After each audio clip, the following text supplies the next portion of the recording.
was every day. It was always needing something to be okay. And I remember thinking, like, how is it even possible? Like, how am I supposed to live sober? Multiple people talk to me about like what's going on with me and like how am I doing it? And that's like what you say. It's the identity thing. That was my whole identity. At least it was becoming that. Like, I'm a fun party girl that is the life of the party, and that was me. And I had so much wrapped up into that, and now I'm not that person anymore. You know, alcohol and drugs and everything, it always starts out like all fun, right? Like the first time you drink, it's like, woo, like no problems, nothing. And then it becomes a little problematic, but still mostly fun. Like let it rip. And then it becomes like 50-50. Like you start getting into fights and you start losing money or spending money, whatever, right? And then it all of a sudden, when you look, like fast forward, it's like you're having health issues, you're having mental health issues, and it's almost all problems and no fun. If you're out there and you're one of those people who's showing a perfect life and everything is indeed not perfect, do the hard thing. It's like when you have two options, usually the one that's a little more difficult is the best one to do. Rachel Villegas.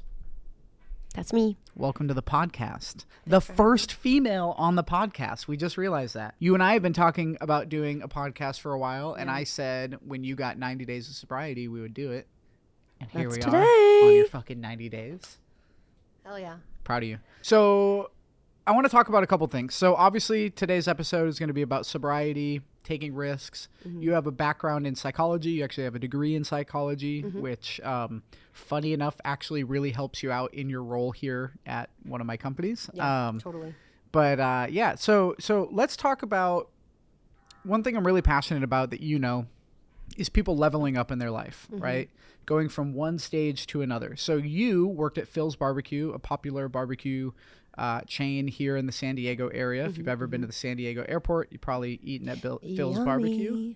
You left your job at Phil's and you kind of took a risk to come over and work for one of my companies. So tell me a little bit about what that was like to take that leap, because I'm super passionate about people leaving situations that are either not growing and keeping them stagnant, or that too. Like, so what was it like before, and then kind of talk through that.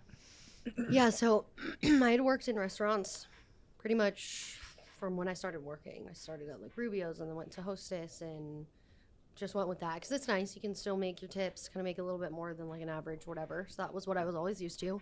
I did that all throughout college. That was my main college gig. And then I was actually working there and COVID happened. At that point, I was a busser at first, and then I was a lead busser, and then they moved me to catering, which was a big deal. It was a really small team. I was super stoked to get that catering position, and I loved that. And then freaking COVID happened. Yep. And I was a caterer for large groups of people. Therefore, my job was not obsolete. Happening. Yeah. I was out of a job for a long time. So pretty much to the end, that entire time, I was just being a mom. So it actually, I mean, COVID was a terrible disaster for a lot of the world, but it kind of came at a great time for me. I had my kid. Rhea was born September of that year of 2020. Oh, really? Yeah. I guess wow, time flies. Wow. Yeah. Yeah. So I was pregnant that whole, like, what do we shut down in like May or April, something like that? Yeah. So I was pregnant during that time. I got to just chill during my pregnancy. And then that whole first. Collect some unemployment? Yeah. I was one of those people. And I don't care. Well, you're an actual hard worker, so I don't blame you. Yeah. And it really, like, my job was, I couldn't go back to my job. I didn't have a job. It wasn't that I was like. You weren't taking advantage. I know right. that. Yeah. So Ray was born in September. I got to have that whole first year off with my baby, which was amazing. Yeah. Like, it was a next level experience. I don't think really anybody gets to have, especially being, I mean, here in San Diego, like, that does not happen. Like, you have to work. You go back to work a few months in, which I honestly, I mean, I want to have another kid eventually, and that is just crazy to think, like, having a newborn, you have to go back. But whatever. So I got that opportunity, was amazing. I got to stay home with her, really be a super present mom for about a year. Her birthday is September 25th, and I think I started here early November, maybe late November of 2020. Around my birthday, actually. Yeah. 2021. So I was able to kind of do that year. I started interviewing for different positions, kind of looking around once I got the idea that my COVID unemployment checks were going to be no more. I got to get back to work. Damn it. I got to get a job. So I started looking. There was one position or company that I was interviewing with. It was like some recruiting company. Mm-hmm. And so I got a degree in psychology is my is my degree. And then, I mean, I was super passionate about it. I loved it. I think it got me through college. So like, I'm grateful that I switched to it. But I mean, I looked up positions in psychology and I was like, yeah. Like you're doing God's work right there for as much as a McDonald's manager. Like this is ridiculous. So I started looking just kind of around like marketing, sales, recruiting. I thought would be cool because you can make somewhat of a kind of a commission off of that. Yeah. I was on my 7th interview with this company. I like went into the office. 7th interview with one company? Yes, with the same company. Like a big company? I don't know. I don't even think that they were Who the that. fuck does 7 interviews? I know. That's why I was like, oh, like I'm in. Like I was so confident. Like I got the job. Like I've had so many, and they were like little interviews with, like I think I had an interview with all of the like top people at the company. So that's kind of cool. They do that though. That way everybody kind of gets to, you know. Totally. Yeah. Yeah. Which I think. I mean, and they were short. Like they were. Most of them were on Zoom, whatever. So we just kind of met. Shot the shit for a little bit, and then I moved on to the next person. So I kept getting to the next person, and I think to them it was just like the process, but to me I was like, oh yeah, like I'm getting so many interviews, they like me, whatever. So they asked me to come in for a half day, and at that point I was like, okay, yeah, like I have this job. So I go in for the half day, I meet the whole like little team there, and I was super confident, like I got the job. And then I think it was an email. They just emailed me and basically said like we went with somebody else. Damn. Dude, I was devastated. Yeah. I had a few other companies that I was talking to that I stopped talking to all of them. Yeah, because you thought you had it in the bag. Yeah, like... But isn't it funny how you think you have this, like for right now, like I'm in escrow on a house and it may not work out, right? There's a whole lien against the house and the family's suing, probate drama, but you know, something else, I just know that something else better is on the way. Like if it doesn't work out, it wasn't meant to work out. So you ended up landing here. Yep. And what did that feel like when you heard from Lauren was making really good money and then you got a shot to come work here. What was that like to take the leap from Phil's barbecue? I mean, I know you had the unemployment stuff, but to something completely new, like sales was completely new to you, right? So yeah, that was scary. I think it was, I mean, I don't know though, because for me, I like talking to people. Yep. Lauren said that it was like really not that bad. It was kind of cool. I got to work with my best friend. Yep. So I didn't get that job. And then she's like, oh, perfect. Like a new position. Literally a week later, like you said, like this door opened up and I was like, hell yeah, I want to work with you again. Like we met at Phil's working together. Yep. So I don't know. I think I came into it with like a good attitude. I'm like, cool, like if Lauren can do this, like I can do this, like this is gonna be fun, like we're working together, and I was excited. It was a little bit scary though because we were pretty small back then. Yeah. You know? Yeah. Like I was one of like 3 employees in Cherry, like overseas, like maybe a couple. We had a couple other front end people, so I think we were with me, Nathan, everybody, we're up to closer to 10, but or maybe like 8 people, but definitely not as big as we are now. Yeah. Yeah, so I think that was really the only big worry that I had. Like, oh, whatever, like I might have this job for a little bit, I'll get some good experience. Yeah. And then being in a sales position, I was like, cool, this will be a great first start to anything that I want to do, whether it be in this sales position forever or with anything. And I'm grateful for that too. Like just having a freaking, we do 8 Zoom calls a day, back to back to back to back to back. Insanely draining for the average person. Yeah. And the fact that like I can't do that, not every single day, you know, I don't want to do that, you know. And I did that for years when I was building the business, but you know, I mean, and I watched you, one thing I'll give you a ton of credit for is I watched you go through some of the hardest days. Like you just dealt with challenge after challenge after challenge, some awful customers, like, you know, and you pushed through every single day. You were here early, you were here late, like every day putting in the work, grinding until the end and doing everything you could to make things work, you know? Yeah. And it's, and when somebody does that, like there's always a job here for them. You know what I mean? If you're honest, if you're loyal to the company and you're doing your part and you're also like putting in the work and not just letting certain situations, you know, take you over, then so I would say that you're extremely resilient and, you know, we're happy to have you as a, you know, somebody working with us. Thanks, Kev. Yeah, it was rough. And I tried really fucking hard because it's good money. It's such good money. And when I had those good days, I was like, yes, like I got this. Like I can do this. I know I could. But I really think I got in my own way with that position. Yeah. So for those of you that are listening, Rachel came in a sales role. So she was a sales contractor doing, basically onboarding. And so she'd onboard people. And then at the end, you sell them on a bigger package if they're a good fit. And it's really, really tough for the average person to get somebody to sign up for something that's expensive. And I think that there was a lot of challenges where you feel a certain type of way about selling. And when I realized, okay, you're here every day. You work hard as fuck. You don't use excuses. You're literally like an absolute all-star. And the fact that you're doing that, and maybe the sales role is too pressure, like there's a lot of pressure for you, and you're a mom. So, you got a lot going on. I said, hey, I don't want to fire her because sales are inconsistent.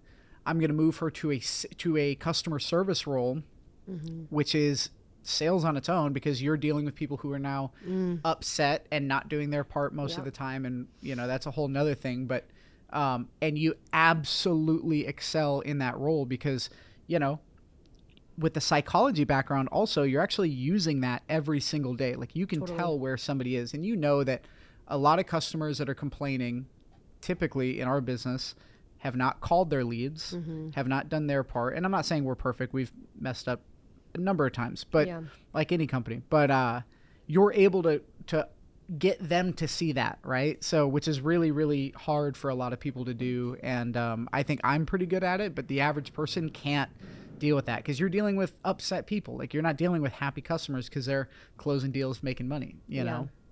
Yeah. And I sometimes I have those, or especially recently I've been with all of the new stuff that we've been doing, which is exciting. And it's really cool stuff. And it's honestly, we talked about this too. It's like, if you come in and you have a good attitude and you want to make it work, and you're, you ask for advice from somebody who's been doing this way longer than you have, even though I'm obviously not very old. I don't look like I would be, but people come in and those are the people that I want to work with. And those are the people that we help and go above and beyond for. Yeah. So for those of you that don't know, one of my companies is called localrealestateleads.net, and we sell a software that's a CRM software. So it helps you communicate with leads, and we only sell to real estate agents. That's our audience. So Rachel is dealing with people that signed up for software and lead generation. And if you're a real estate agent and you're looking for people to buy or sell a house, you need people that want to buy or sell a house to buy or sell houses for somebody. So we offer a software that helps with that, but also we offer leads that can, people that are raising their hands to either buy or sell. So the biggest problem that we have in this business is people will sign up for this product service and they immediately just think it's all going to be done for them, even though we tell them countless times that it takes follow-up, it takes hard work, like patience. We can get somebody, patience. We can get somebody to raise their hand and say that they're interested, but guess what? Nobody's just going to jump to do the biggest financial transaction of their life when they only know your name. Like people they just imagine that, we're going to get these people that want to sign up with us. It doesn't matter. We will give you the hottest lead in the world, somebody who's ready to go. But if they don't trust you, they're never doing business with you. So or know you. Yeah, know you, like you, trust you. But so the biggest problem in our business is people signing up and then just, even though we've been very, very clear with what to expect, they don't do their part. And when you look at the numbers of real estate agents that are not successful in the business in general, comes out to be about the same amount that complain. So it makes sense. Yeah, totally. And again, we've made mistakes. Our software, has not worked at times. And, there's been times where we've messed up. Any business has. But a majority of the time, Rachel's job is dealing with upset clients who completely think that they're in the right, even though we have every reason to show them why they're not. But it doesn't matter because people will believe their own story and that's it, So for you to be in a position like that, you handle it really well, and you're good at not, because people will yell and scream at you. And I've seen some disgusting people. We have thousands of customers. So most of our customers are happy, but the very small few make a very large amount of the noise. But Anyways, so let's talk a little bit about sobriety. Today's your 90 days of sobriety. You've tried to get sober before in the past. You know that I've been sober for over 7 years. So let's talk sobriety. Yeah, so I think I feel like going all the way back to why I even am the way I am. I mean, there's definitely, like, you want to talk psychology, like nature versus nurture. Like, I definitely have that piece. It runs in my family. My dad, I mean, he's gone from being an alcoholic. Like, he died of a heart attack when he was 50 years old, 51. Yep. So that ran in my family. A lot of other people, like, it's there. So I grew up with it. My mom was very open about it. We used to watch, like, Intervention. Yeah. You know? That's like, good. I mean, at least you know, right? This is what can happen. Yeah. Don't do drugs. Like, so obviously didn't take anything from that watching Intervention. So I was also really sheltered, though, as a kid, because I think my mom went the opposite direction of, like, yes, I'm going to teach you about it, but, like, you can't go to parties and you can't do this and you can't do that. And then I didn't have that trust to be able to talk to her about what was going on. So I just kind of had to do, I mean, teenagers, we're going to do whatever we want. Right. When we're a teenager. Like, especially when somebody tells us not to do something, we're like, right. Why not? Probably feels good. Let's do it. Yeah. So, and I mean, all of the issues from, like, my parents getting divorced when I was a kid, like, we could go that's a whole mess. Yeah. So, but I was out there experimenting on my own, not really having anybody to talk to. And then I turned 18, graduated high school, chopped my hair off. Again, back then too, it was super long, chopped it off. Like, I'm a new person, I'm moving out. I moved in with my dad's mom, my grandma, who was distracted with my grandpa at the time. And I just went crazy. Like, partying. And then went to college. I went to SDSU. I mean, I did okay, but I definitely failed at least a class or two. Because during that time, I'm just partying as many times as I could throughout the week. Yeah. And then I found raving. Oh yeah, which is a whole nother level. Yeah, I found raving and doing all of the drugs, party things that go along with that, and I just spun down that rabbit hole. Now, spinning down that rabbit hole, do you think that this came you talked about nature versus nurture, but do you think that this came from suppressed trauma from being younger? Do you think it came from why do you think what causes somebody to spiral downwards? Because I did this. I mean, was it lack of hope? Like, where did it come from? Honestly, for me, it was a combination of having the biological component. That's absolutely a thing. There's been tons of studies on it. Yep. But then also, I don't know, like having wanting to be a rebel and do whatever I wanted and prove that. I think for me too, it was also like proving that, like, I'm not like my dad, like I'm not going to be like that, and just having that, like, superiority complex or whatever it was. Like, I can do whatever I want. I'm Superwoman. I can be on top of the world and nothing bad is going to happen to me. Yeah. Well, you feel invincible when you're young too. You don't think that until you have a couple friends die, you don't think that it's going to happen to you. And then you're like, oh shit. Yeah. 100%. So I was doing whatever the hell I wanted. Started going downhill and thinking that I was like this was my whole identity. I was like a rave girl. Yeah. And then I started, like, getting into selling all of those things and having boyfriends who sold all of the things. And that was like my rock bottom the first time. Yeah. Was when I was living with one of my boyfriends and his house got raided and I was there and I got wrapped up into all of that. Yeah. And that was when I had my first experience being sober. But I mean, why I did it, I think it was really to prove that, like, I'm better than that. And I'm not a drug addict. I'm not an alcoholic, and I don't have to be. And that's a slippery slope most people fall into. Now, you said something that I think really I want to point out, which is identity. That was your identity. Do you think that you were searching for an identity growing up? Like, you didn't have... Yeah. I think identity crisis is something that... And I mean, with the psychology background, you can run laps around me with this. But I think that one thing that I've dealt with my whole life is identity stuff. Like, ever since I was a little kid, part of it was we moved around a lot, right? I mean, Boston, Wisconsin, Montana, Alaska, Oregon, and then I moved around a lot, on my own. It's really hard to nail down an identity on, like, this is who I am when you're not really tied to one place or one group or whatever. Like, you know, people always ask me, where are you from? And I always say Boston, because that's the only like consistent place in my life. Like every summer was there, lived there on and off my whole life. But, you know, really it's like, it's hard to answer. And growing up, I really felt like I had to tie into some sort of group or, you know, something, right? Yeah. So, you know, when I was younger, I gravitated towards like, you know, crime and drug dealers and gang members. And I thought that was cool. And then as I got older, it became like military, police, you know, business. And one thing that I realized is I had this identity. Yeah. Well, when I got sober, you know, definitely, and that's another thing too, is your identity becomes like, oh, I'm this beer connoisseur. No, you're an alcoholic. Yeah. You know, like, no, I just really love whiskey. I just love it so much, you know, but no, it's like, call it what it is. But the identity crisis, I think, is something because people want to belong. Mm-hmm. People want to feel, at the end of the day, it comes down to, I think, they want to feel unconditional love and they want to feel like they belong. And most people don't feel like they belong. Yeah. So. Yeah. And I grew up forced. At the time, I was forced to go to church, forced to do all of the things, and that was not who I felt that I was. So then I graduated high school and had no idea who I was. Right. And then I found raving and was like, unconditional love and all of these people, and you go to raves and it's like, because everybody's on Molly. Yeah, of course they love each other. Exactly. Try the next day when all their endorphins are completely blown out and they're in the worst depression ever. Yeah. So that.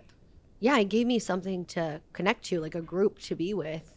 And I repped it hard. I had all the gear and I wore all my whatever. Like, well, one thing that you've mentioned to me too is when you first tried to get sober, like before, when you were sober for a long time, as you said, you drank the Kool-Aid and then you became all in there. Yeah, so 100%. That was your tribe. That was your, and look, I think now like your belonging is here in this company.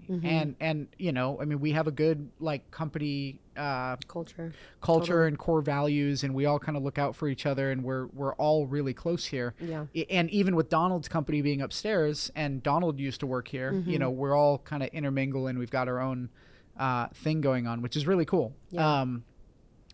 But yeah, I think that there's a lot of that like belonging and needing to find that bigger picture. Yeah. And figuring out, and that's a really good point, because it was raving, and then I had to get sober, and I was in that like 18, I think it was an 18-month program where I'm going to jail if I test positive, my ass is going to jail, and I'm not getting whatever charge I wanted to get off my record taken off. And that was I was like, oh hell no, like that is not me. I don't know what is me, but that's not me, and I cannot have that. Like, that's not okay. Like, that's not what I want in my life. And I think those values were there. Yeah. They were there, and I knew. So I drank the Kool-Aid. I did all the things. I went to the meetings. I think I got to like step 4 with a sponsor. Like, I was doing it, and I graduated that program, stopped going to meetings, stopped talking to those people. I mean, I was 20 when I first got sober. Yeah. To and you're how old 21 and now? a half. I'm 26. 26, okay. Yeah, so about 21 and a half-ish, almost 22 probably. I graduated that program. Yep. For a while I stayed sober, but then it was like, oh, I want to go to a bar. Like, I literally never experienced any of that. Yeah, right. So. Yeah, you were forced to grow up, you know? Yeah. And COVID also took a lot of time away from people. Like, I feel like the last 4 years went by so fast. Yeah. Like, holy crap. You know, by the way, guys, if you guys haven't noticed, we've got one of my rescue dogs, Bullwinkle, in the house, and he's Winky. kind of, come here, buddy. Here. Come here. Oh, the little chicken. Winky boy. All right, Bullwinkle, welcome to the show. He's so sweet. Bullwinkle's in the office with us pretty much every day. Office and, though. Yeah, he has not eaten yet today, so he's walking around. So if you guys see him walking around, that's why. He a go boy. Right, yeah, so I've never gone to a bar, never gone to an actual like club. So whatever, I had to do my experimenting, and it was totally cool at first. Like going out with my friends on the weekend, a couple times a month. Really, it only started every other weekend. Yep. I thought I was good, and it's. I mean, all of the stupid cliches, which are not stupid because they totally are a thing. Like 100%. Like I started with NA, and they say alcohol is a drug, blah blah blah blah blah, and you trick yourself, right? Yeah. Into thinking it's not. Like, I used to think that weed wasn't a drug, and I would much rather all of my friends smoke weed than drink alcohol, because you're probably not gonna beat your wife, where maybe if you're drinking alcohol you would. You're not going to go out, and if you do for some reason get behind the wheel of a car, not saying it's a okay idea, but you're probably going to be driving 10 miles an hour under the speed limit, rather than 40 on the freeway. Yeah, rather than going 80 through a school zone or something. Yeah. And I just think that marijuana's got its own problems, but it really just dampers everything, where alcohol is just, it brings out in some rare cases the best in people, and in most cases the worst. And one thing that I heard, when it's funny, because I got an underage drinking ticket when I was like 17, and maybe I was 18 at the time, but under 21 for sure. And I had to go, in order to get my license back, because they where I live, they suspend your license for 6 months once you get your second one, I think. And I had to go to this court mandated class. And I went there, and like you said, like, I'm like, oh, well, I'm not these people. Like, there are people in there for, that had gotten busted selling heroin, and there were people that were like way worse than I ever got. Yeah. But they all had the same problem, just on a different scale. And I'm sitting there thinking, this is what young people do. We just get fucked up and party, and that's what we're fed by movies and pop culture and stuff, that when you're in high school and college, you party, you get belligerent, you do stupid things. Shit. Yeah. And it's just, I thought that was my identity, right? So I dealt with the same thing. And anyways, in this class that I had to go to, this teacher, or whatever you want to call him, had said something that always stuck with me, which was, alcohol and drugs and everything, it always starts out like all fun, right? Like, the first time you drink, it's like, woo, like no problems, nothing. And then it becomes a little problematic, but still mostly fun. Like, let it rip, and then it becomes like 50-50. Like, you start getting into fights, and you start losing money or spending money, or you start doing, you get a DUI or whatever, right?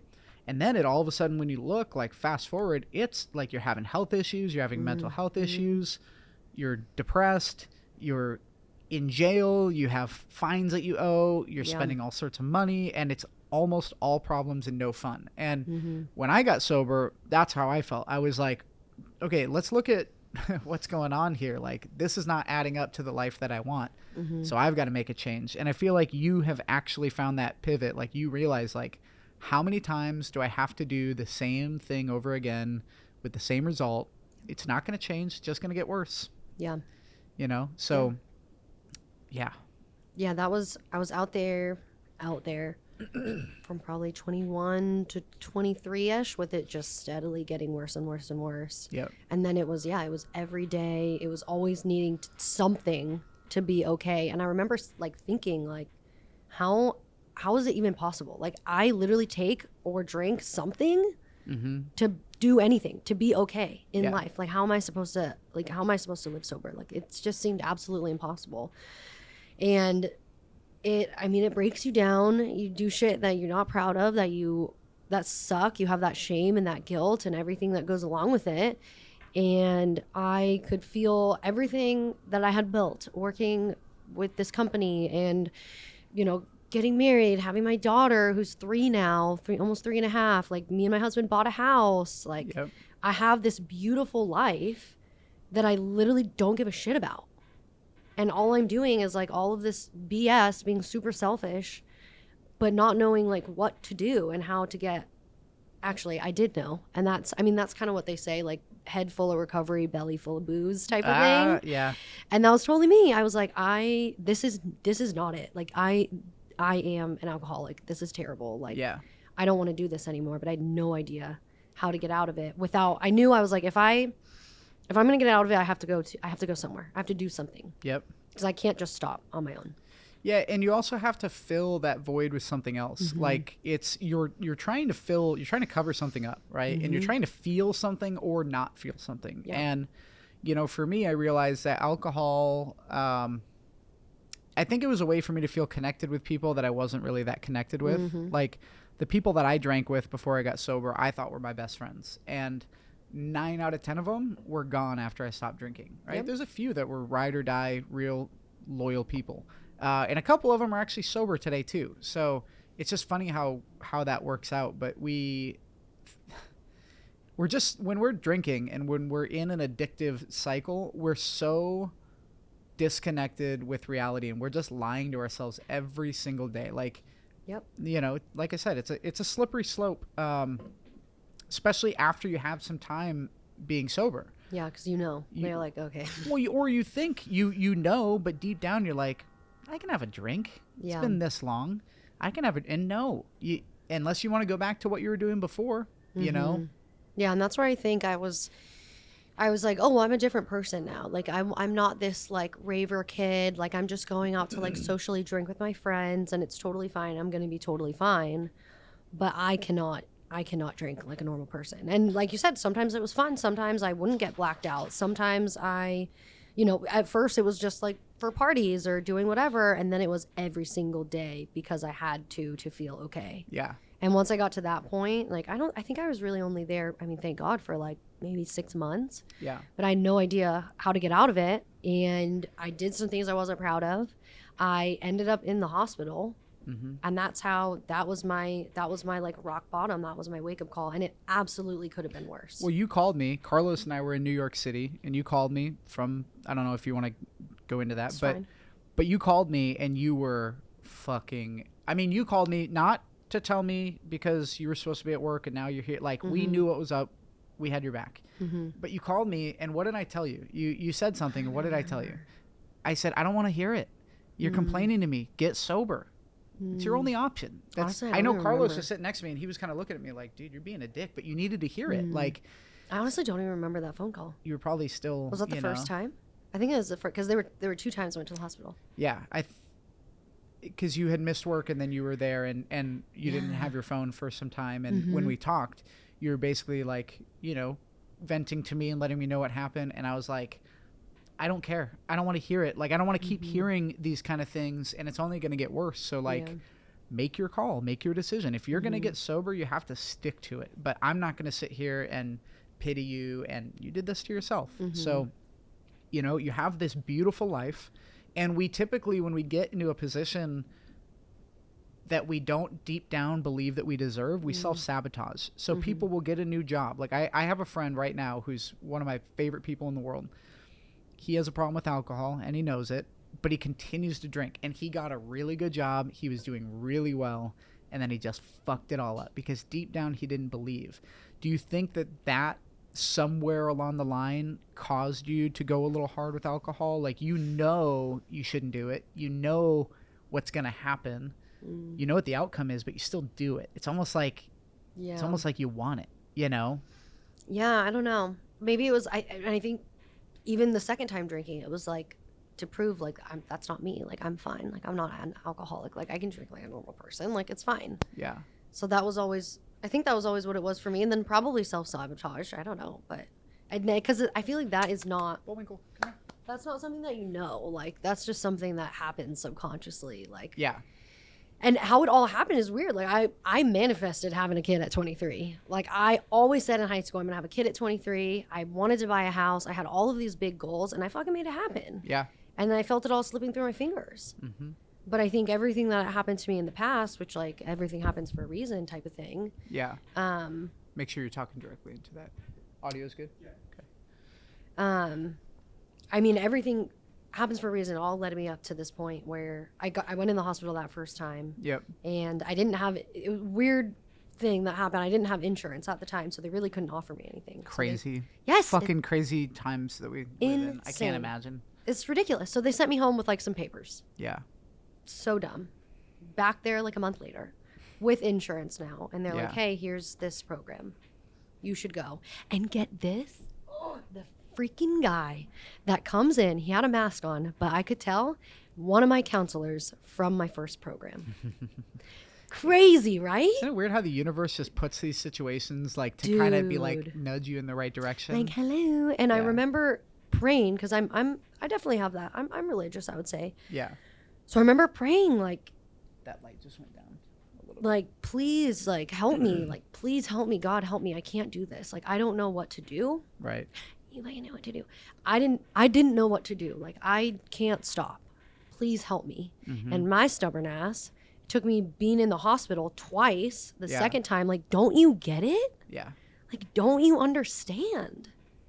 And I did that second time. And there was something, I was like, you know what? Like, this is it. If I don't take this, like, this is it right here. This is what I've prayed for. Yeah. Oh, buddy. This is what I've been praying for. Like, this is the sign. It reminds me of that quote from, I think Will Smith's kid in Pursuit of Happiness says this joke where he's like, there's a man who, gets into like a boat crash in the middle of the ocean, and he starts praying, saying, God, please help me, please save me. Oh, yeah. And a guy comes by on a boat and says, hey, do you need help? And he goes, no, it's okay. God will save me. And then somebody in a helicopter comes by and goes, are you okay? You need help? And he goes, it's okay. God's going to help me. And then he drowns and dies, goes and meets heaven, and he says, God, why didn't you save me? He goes, I sent you a bunch of help. I sent you a boat and I a sent you a helicopter. And I feel like in sobriety, when we, it's like I was an atheist growing up, and I did not believe in God. I hated religion. I still don't like a lot of organized religion because I think it is very manipulative and dark.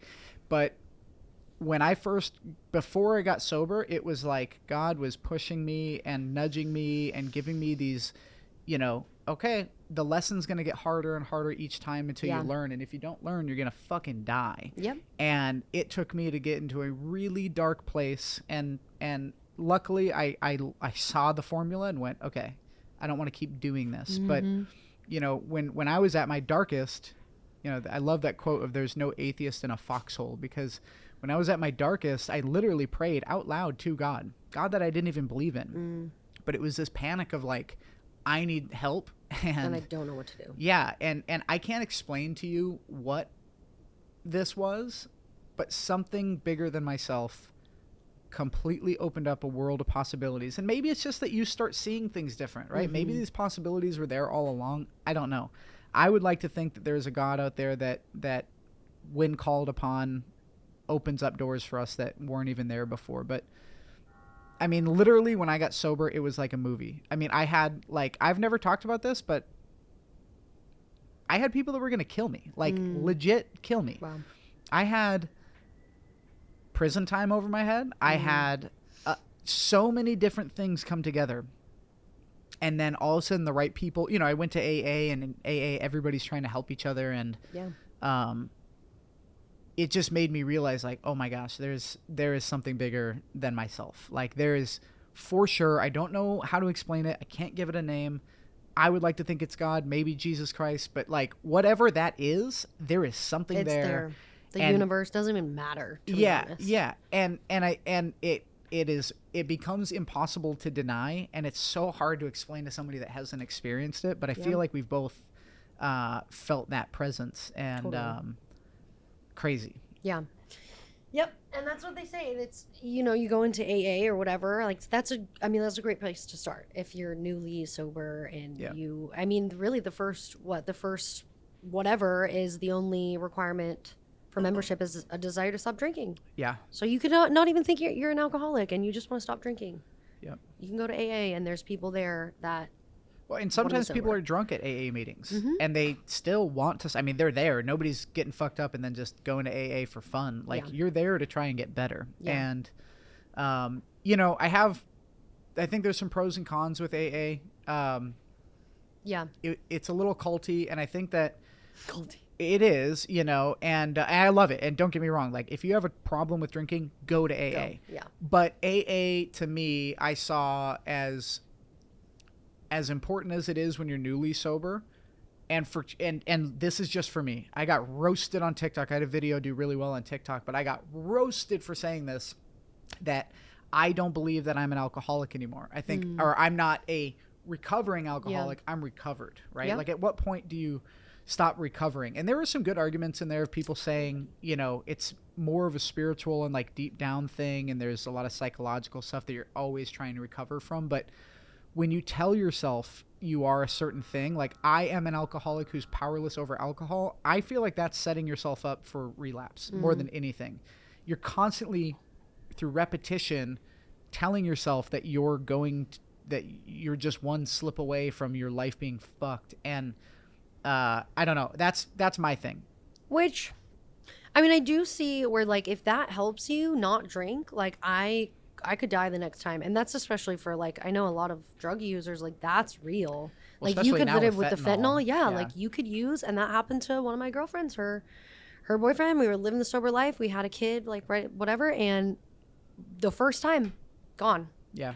So, I mean, it is real. And I think if that helps you, like, go for it. But I also think it's like, yeah, like, at some point, I do think it could be like, you have to realize, like, I am not that person anymore. And I know I've heard you talk about that. And that is what I try to tell anybody. I've actually had multiple people talk to me about, like, what's going on with me and, like, how am I doing it. Yep. Even people in my group, just giving them, like, some things that I've heard and some things that are helping me. Right. And that's like what you say. It's the identity thing. Like, that was my whole identity. At least it was becoming that. Like, I'm a fun party girl that is the life of the party and whatever. And that was me. And I had so much wrapped up into that. And now it's like that. I'm not that person anymore. Yeah. I'm still fun.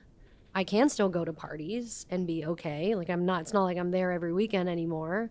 But I've gone a couple times in my 90 days and it's been a really good time. Yeah. So I can still be all of these things. I can still whatever, but I'm now a sober person.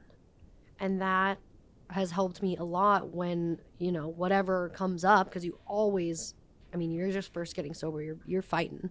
Yeah. You know, like, there are definitely times when you want to drink, and well, especially if you use it for a coping mechanism. Totally. Like, for me, I would get anxiety and I would just go drink a beer or two or go have a shot. And I put a nice little fuzzy jacket around alcoholism because it was, I'm going to take a client out. Like, I had this client in Boston, downtown Boston, who runs a shoe shine shop. And he's like a cobbler, a shoe shiner. And he's an alcoholic. I just thought he liked to drink. But no, I knew that if I stopped by and said, hey, you want to go get a beer? He'd be like, sure, let's go. So I'm just out to lunch with a client, right? Yeah. That's it. Yeah. But we're getting fucked up and we're drinking. And anytime I would get anxiety, I would just, I'm going to go get lunch at a bar or something real, I could pop in and out while I'm out working. And, it's such an easy, slippery slope to fall into. Because it's the end all. It works for everything. Yeah. Like, and that's what I told myself. And that's one of the big things that I learned in rehab or my IOP. What was I going to say for? Intensive outpatient program, IOP.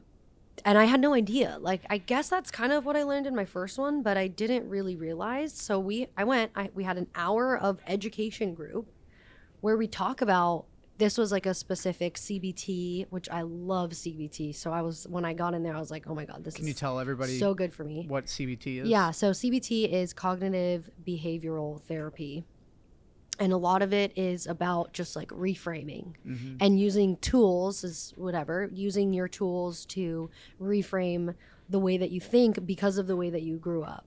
So like a big CBT one is like the tree of something, where like your roots are your childhood experiences, your trunk is, I don't know, your life, and then your trees are whatever. And the leaves though on this tree are your automatic negative thoughts that pop up. Okay. You're not worthy. I'm not worthy. I'm not lovable. I'm not this. And that, I think, kind of goes into your self-sabotaging thing. Yeah. Like the stories that we believe about ourselves from how we grew up and what happened to us. Right. If you don't look at that and then look at why, like, what are these thoughts I'm having and why do I have them? You're never going to get over those thoughts. You're always going to think that you're unworthy, and you're always going to think that you're unlovable, and you're going to continue to do shit to sabotage your life because that's what you think.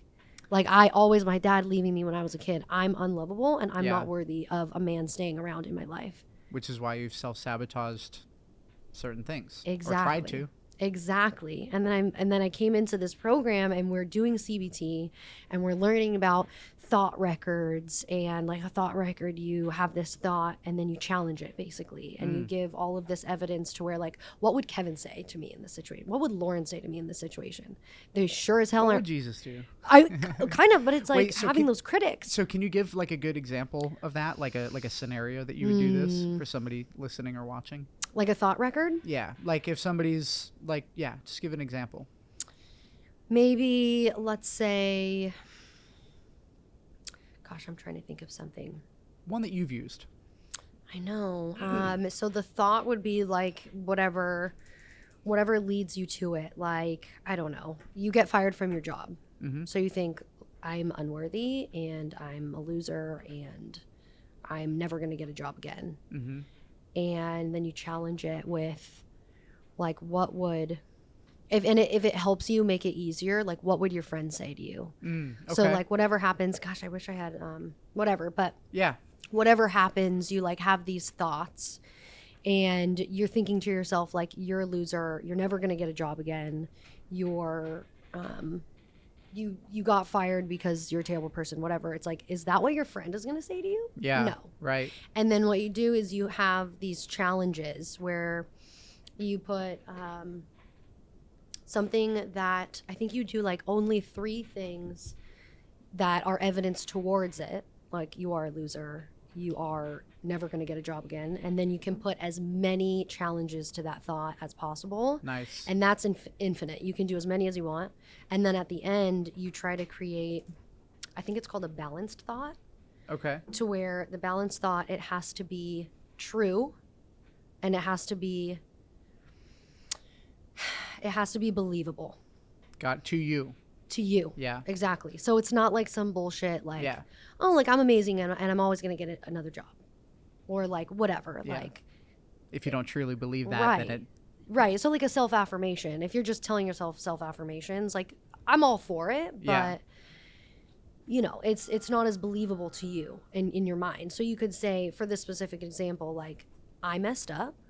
I was drunk at work every day and I played a part in losing my job, but I can get another job and I can continue to grow in my life. Right. So what it sounds like is it almost sounds like you're rebuilding neural pathways. So that's exactly what you're doing. So in your brain, guys who are thinking about this, when you were a baby, right? When you're just barely learning how to walk, if I threw a baseball at you, what would happen?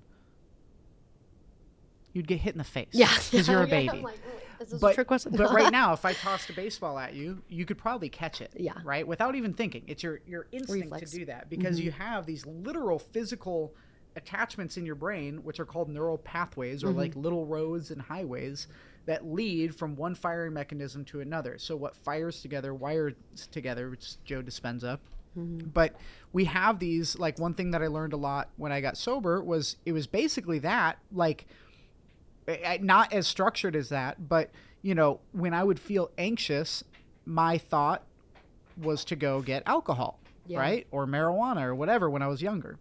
And then you have to challenge that, like, and start to reframe that neural network. And at first it's really uncomfortable, but over time it becomes your normal. Now, when I get anxious, I have a million other things that I do. I do breath work. I go for a run. I go train jiu-jitsu. Go for a walk. I pet my dogs. I'm grateful, whatever, right? It's no problem now. But when I first got sober, my first couple weeks of sobriety, I remember I was at a Red Sox game with a bunch of guys who were sober, right? A bunch of these new people that I met. We were at a Red Sox game. It was a really cool experience because we had this cop that we knew through AA who let us in a back door and brought us up. Like, it was typical Boston, like, you know.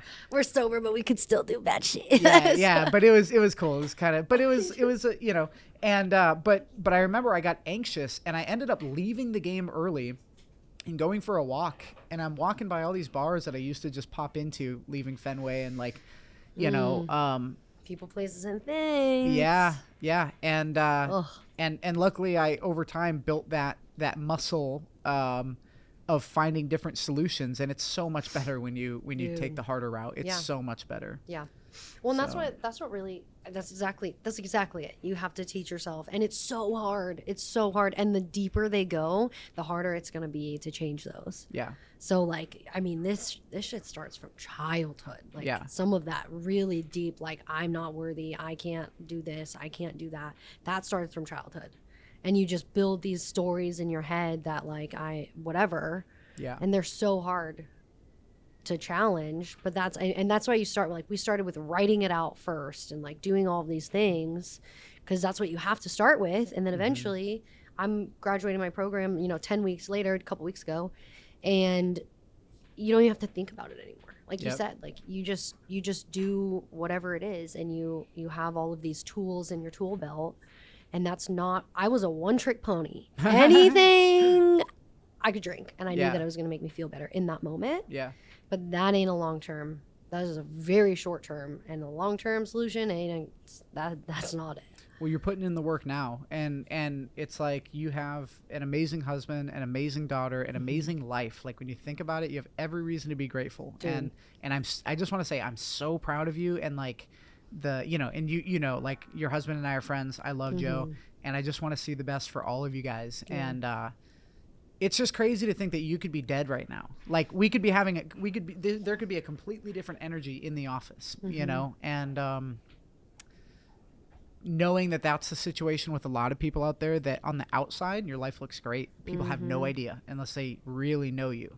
Yeah. So if you're out there and you're one of those people who's showing a perfect life and everything is indeed not perfect, do the hard thing. I think Rachel is off to a really good start and will continue to make that decision. And 90 days is, one day you're going to look back with 10 years of sobriety and you're going to be just as proud, Yeah. But do the hard thing. Like I can't express enough. Like when you have two options, usually the one that's a little more difficult, is the best one to do. And unfortunately. Yeah. I mean, hey, but anything. Sucks, but it's the truth. I mean, but look at it from like our client's perspective. If you're going to put in the work and you want to get the benefit of it, you have to do the hard work. Or what you teach me. Ugh, God. What I teach you, what? It pisses me off. I'm like, Kevin, how do I do this? Oh, do it yourself. Figure it out. Know how to do it. I'm like, you can literally show me in like 5 seconds. Yeah. And you're like, I don't know, just go YouTube it or whatever. Yeah. Yeah. Oh my God. Okay, guys. So Rachel. No, but let me. Explain like a scenario. Like Rachel will be struggling with a software question, and I have the answer. Running and I could a Facebook ad or whatever. Yeah, a little tiny like, what button do I press? And I could tell her, and it would be easy, right? Any of my employees or contractors or whoever will come to me with a question that I know they can go get the answer to. If I tell you that answer right now, okay, cool. It just saved you time, and it wasn't really hard for me. But if you go find that answer, it might take you more time now. But how many times do I have to answer simple ass questions before I give you the tools for you to be able to go out there, and then it just makes everybody better, right? Like, yeah, it's so much more empowering. There's this guy Jason who I've been friends with on Facebook, and I remember I years ago wanted to learn how to code, and I messaged him and I was like, "Hey, bro, can you tell me like where you learned how to code?" And I just wanted a simple like, "Hey, where did you start?" And he said, "Google it," and I was like, fuck this guy. And he was kind of a dick for that. He was trying to be a dick. He wasn't trying to be helpful, but he was right. He was absolutely right. And guess what? I Googled it and I learned about it and I figured it out. Now I asked him because I wanted a little more specific of an answer, but as shitty as it was, he pushed me to go start a habit of learning on my own. And so anyways, dive in. Tell me more about it. I mean, but that's it. And now like, it's such a cool skill to have. Like anybody, that was not me. I was like, teach me how to do it and I can do it really, really well, but I have to be taught how to do it first. And that is not me anymore. Like it's fucking awesome. Like I can go whatever we're doing. If I can't figure it out in like a couple minutes, I go to Google, I go to ChatGPT, I go do whatever, and YouTube. I can figure it out. Well, how do you think I built this whole business? Nobody taught me. I mean, I found the answers. Like I had to, when you start and you're wanting to be an entrepreneur or get a better job or whatever, like it is such a big task. And most people never even dive in because they think that, well, I'm missing all these answers. But the answers are out there. You just have to go find it. Like you have to you know, okay, so I my first thing was, okay, how do I make money online? So I started on YouTube, how to make money online. Guess what? I got scammed by a bunch of courses and a bunch of bullshit stuff selling overnight success. But I learned from that, and then I moved on to something that worked. And then over time, you just get better. But if you can't go out there and find the answer on your own to whatever it is, you're in for a rough life, because you're just making yourself a victim. Yeah. And it's going to be always, you have to have somebody else to answer your problems. It's like, you can figure it out. Yeah. And that's like business wise, like life wise, like whatever.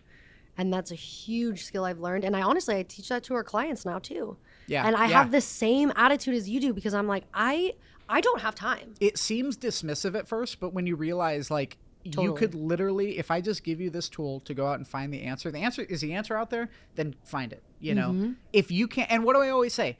Go look it up. If you really can't figure it out, then I will help you. Like, I'm not trying to be. Yeah, that's what I say too now too. Yep. Yeah, right. And guess what? People will hate you for it in the beginning, and then they're like, oh, well, now when I have all these other questions, I can go out and find the answer. And it's such a simple concept, but, you know, I have my first child on the way, and one thing that I really hope to instill in her is that kind of mentality of like, hey, just go figure it out. Like, you have to be more in control of your outcomes than, you know. Just letting the world, like, predict whatever. Like, go do it. So you mentioned that you had manifested having a kid at 23. Tell me about that. I want to talk about manifestation and some of the sparkly universe stuff. Yeah. So I originally in high school, that was my goal. I even said it out loud. I told my mom, like, and she was like, oh my God, like 23, that's really young, whatever. And I'd always said, I'm gonna have a kid by 23. I want to be a young mom. I want to buy a house. Like, I literally I had always said that. They had always been my goals from as long as I can remember. Yeah. And then I got to 22, 23, and I was like, oh, I think I was 22 when I was first pregnant. Yeah, in January. My birthday's in August, and I was like, no, we're gonna wait. Like, we have a little bit more time, whatever. And sure enough, I found out that I was pregnant, and I had a kid by 23. Wow. I turned 23 August 15th, and I had Rhea September 25th. Did you visualize that when you were growing up? Totally. Like, you obsessed over it, right? Yes, running around.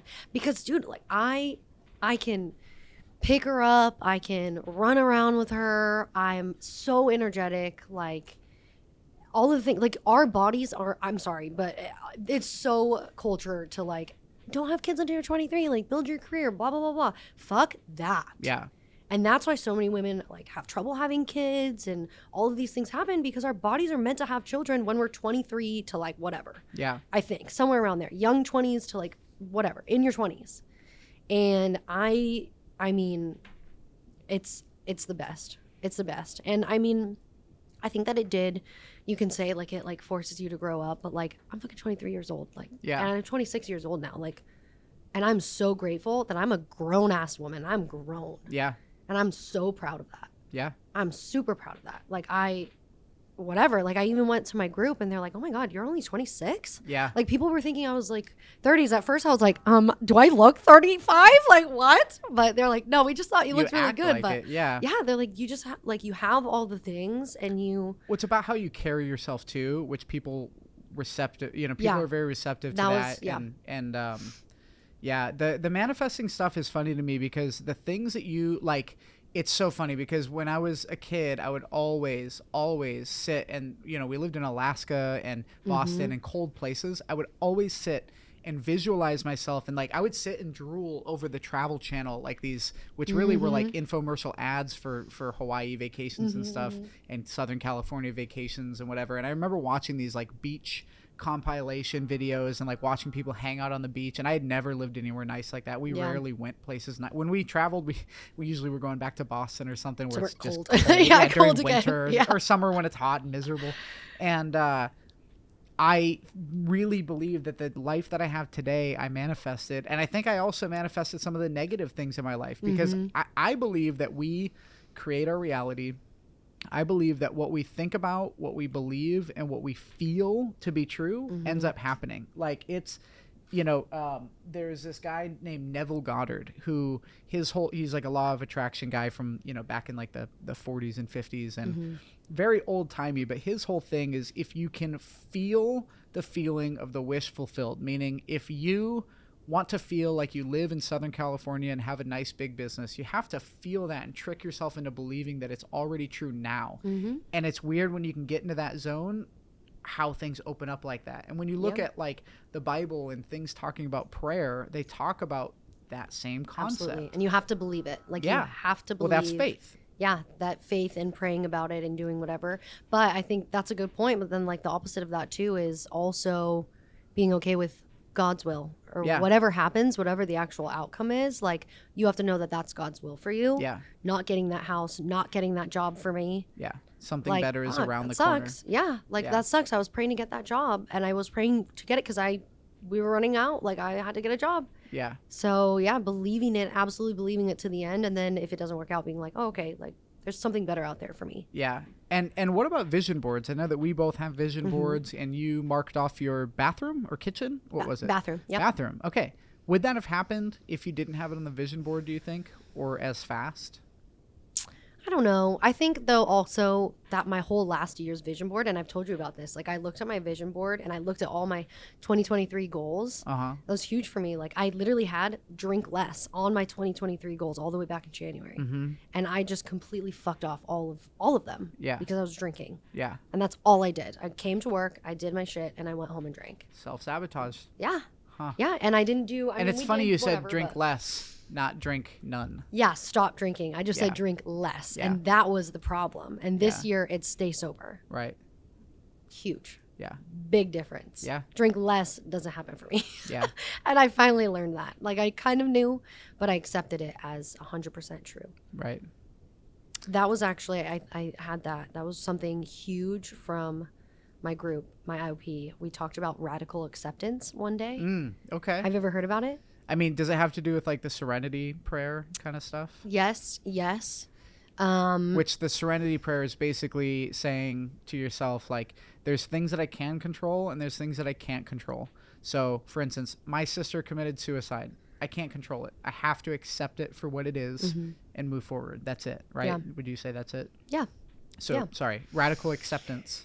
But yeah, it's basically just accepting things. It is what it is. That's another. I mean, that's a saying in general, but that's like an AANA saying. Like it is what it is. Yeah. You have to just accept whatever it is, because if you keep fighting it, like I could not accept that I couldn't drink and I was an alcoholic. And when I finally accepted that, and what was crazy when we were talking about it, you're thinking that radical acceptance is like so powerless. Like I'm admitting that I'm powerless over addiction, but how powerful is that? Yeah. Like I'm accepting that I am an alcoholic and I'm taking my life back. Yeah. Like it was huge. And at first we were all saying like, oh, this is like, that kind of sucks though. Like that's so, like you feel so powerless and like whatever, you're just accepting like anything that happens to you. But like, yeah, like I'm going to take a look at what I can fix and what I can work towards or do something about, and things that I can't do anything about, I'm going to just accept it and live with it and take power over it and not let it control me anymore. Yeah. Like what? Crazy concept. Yes. And that's for anything. Yeah. Like you said, like your sister, or I don't know, even like overeating or whatever it is. Like if it's a problem, you think if you can do anything about it. And if you can, move forward, do the thing. Yeah. And don't wait too is a big thing too. Because a lot of people know that there's a problem, but then they don't actually take the steps to solve the problem, and it slowly, one bite at a time, eats them away. Yeah. It's crazy. Yeah. Well, Rachel, do you have one last positive message for our audience? I think for me, the biggest thing that I'm stoked about for both of us is that we are able to take back our lives in our 20s. Well, I'm 31, but I guess I started at 23. Back. Yeah, exactly. 26 years old. I'm getting sober, hopefully, for the rest of my life, which sounds scary, but whatever. Not hopefully, you will. Yeah, and I'm confident there, but it's, whatever. That's the plan. That's the goal. And that's what I want to tell everybody out there, because I know that we're there, and I don't want to wait until I'm 45 or kill myself at 50 Yeah. when I have a heart attack outside of Smart and Final and keel over and just die like my dad did. Like, I don't have to be that.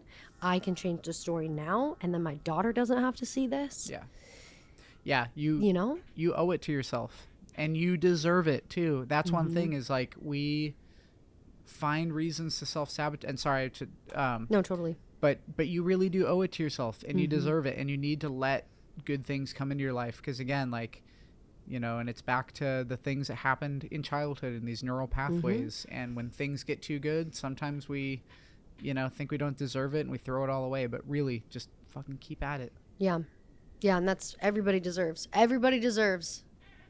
to be happy and have a sick ass life. It ain't just gonna fall in your lap though. Yeah. So believe it and do the fucking work, make it happen. Sweet. Thank you for coming on, Rachel.